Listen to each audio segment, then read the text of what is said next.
Hello, hello, hello, and welcome to another. I remembered the cup today. Coffee time. Don't worry, there was. Look at that. There was coffee in it. Imagine what it's doing to your insides, eh? Don't worry. How's World War Three watch? Ukraine has declared a state of emergency for the entire country and has asked all its citizens to return, especially if they're in Russia. To leave Russia. So the invasion of Kiev is highly likely. Putin, again, has been praising his army and boasting of hypersonic weapons. But it's all right. We don't need to get worried about any of this. We don't need to worry about it, do we? It'll be all right, won't it? We'll figure it out. This was this thing that happened last night in Amsterdam. In Amsterdam, there was a hostage situation at the Apple store in Amsterdam, and the captor demanded 200 million euro ransom. And there was, this guy took a hostage. He took a British hostage in the store, and he managed to escape. But I'm just going to get this queued up. This is quite an amazing escape. If you see, look, the police run over the hostage man. Yeah, so the hostage flees and the police take him out with a car. Now that's real professional stuff, isn't it? It's just amazing. They took him out. They ran him over. It's mind-boggling. I mean, did he really expect to get away with it? But I'm just glad that the hostage managed to get away. And tomorrow, no more face nappies on the tube. Yeah, TfL is scrapping compulsory face coverings. But Sadiq Khan is requesting that passengers keep wearing them. You can, you can't. You can, you can't. Again, I get so confused. I'm vulnerable. I'm a vulnerable member of the public. I don't know which way to flop now, you see. What do you do? I mean, I thought, is COVID real? Is it? I don't know. Is it? We'll ask all the people that have died, shall we? Again, this is the mixed messaging we get. We get told to do this, do that, flip flop. One day we'll know what really went on. Now I'm beginning to think, maybe there's something going on here. Maybe it wasn't as serious, and I don't know. But then all those people died, and it's not.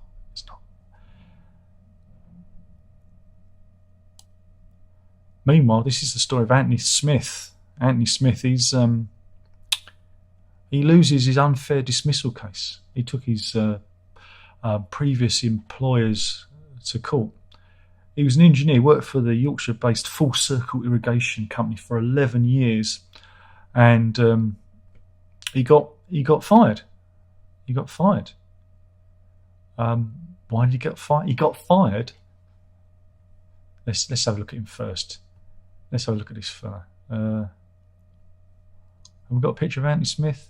Oh, that's a shame. There isn't a picture of him. There's only a picture of the guy that fired him, but I don't think that's fair. Anyway, Anthony Smith was fired because he was stumping the boss's wife. Yeah.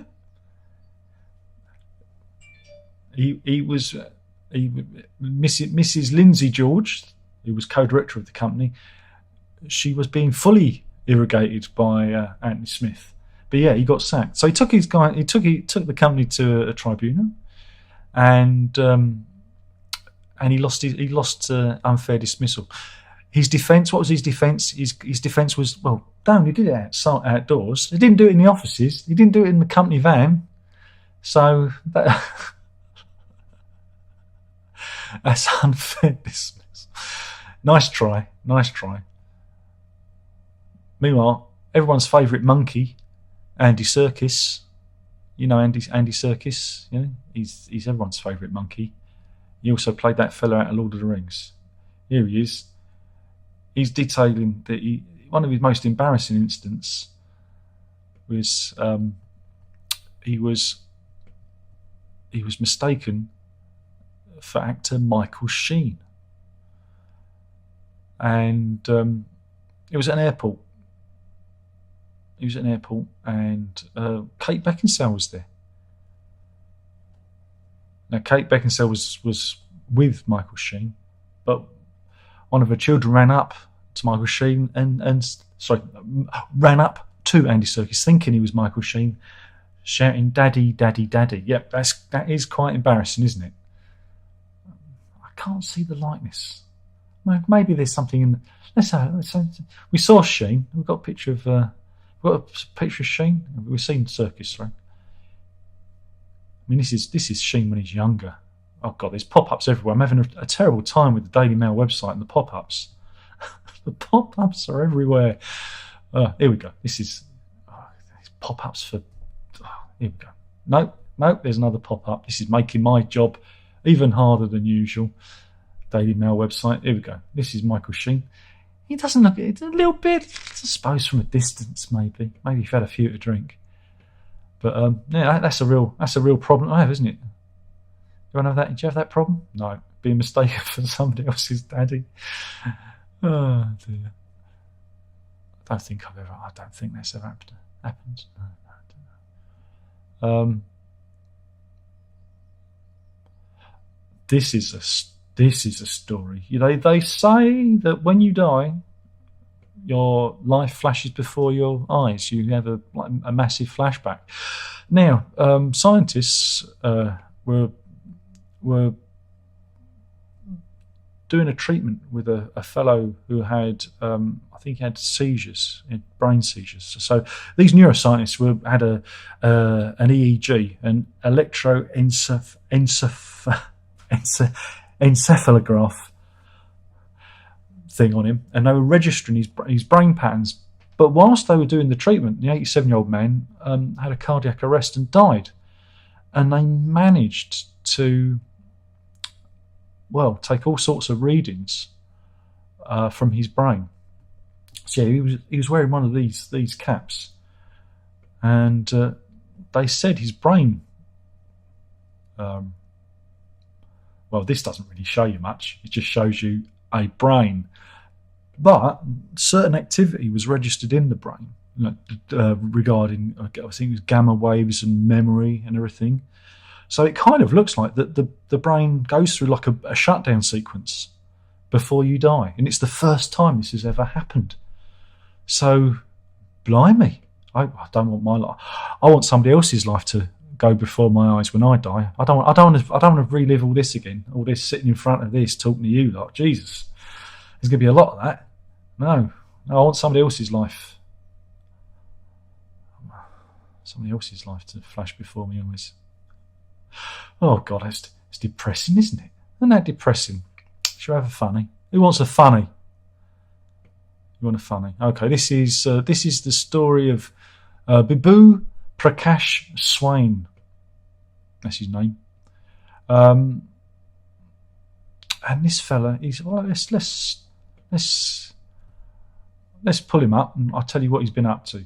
Here we go. This is the fella. Here he is. Now he's in a lot of trouble, right? He's in a lot of trouble.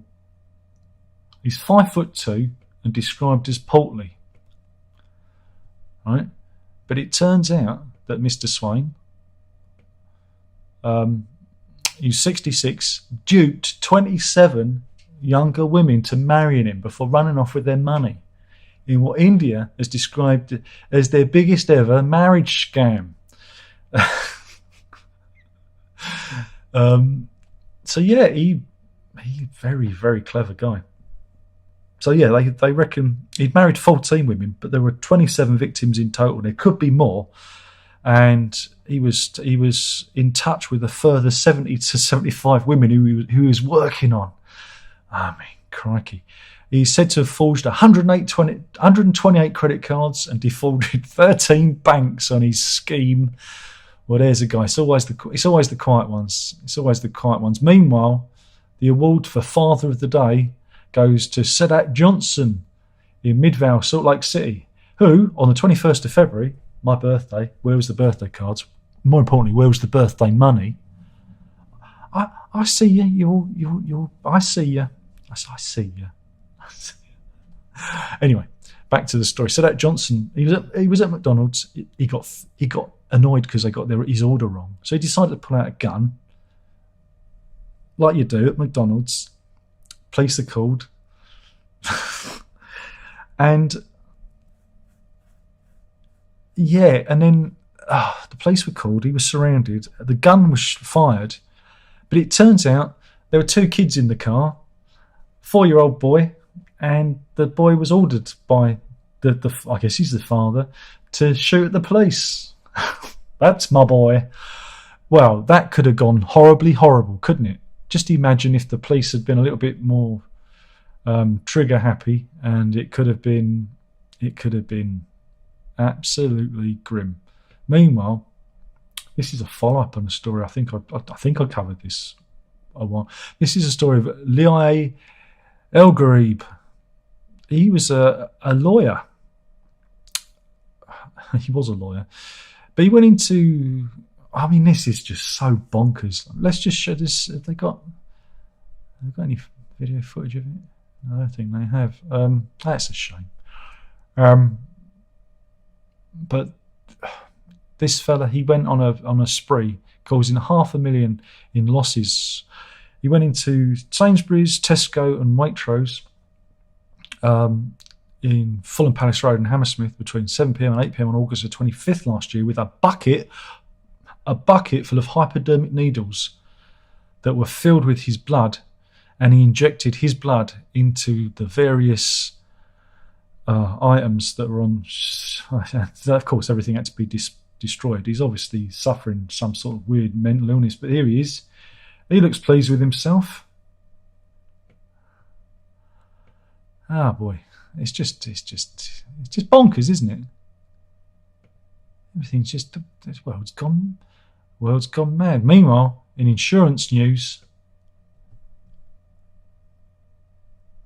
this is a fellow who was. This is in. Again, I have an awful time with the pop-ups. This is in Bailey Terrace in Bridgerall, Devon, on February the 11th.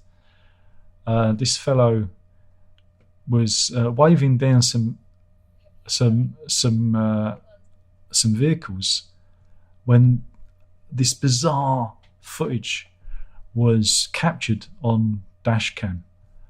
Of course, I'm going to have to wait for the various pop-ups to stop popping up, but we'll get there in a minute. We've got to always have advertisements on the clips now, so I'm just waiting. We'll just talk. Should have got it queued up properly, Darren. But yeah, here's the fella. He's whoops. Let me just get it up here.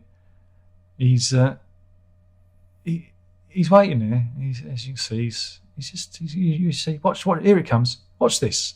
Watch, and oh, I'm injured. Oh, you've run me over. Yeah, it was an insurance scam. Oh, look at me. Oh, hobble, hop, hobble. And yeah, it was a crash for cash scam, obviously. And but yeah, I think it's a shame that he did this then, because he could have been nominated for an Oscar, couldn't he? That was definitely an Oscar-winning performance. But yeah, the police were called to the incident, but they're not taking any further police action, and the log has been closed. They should have got him for being a shame there isn't a law for being a twat, but he's definitely, definitely a twat. I doubt if there's anyone in the chat room.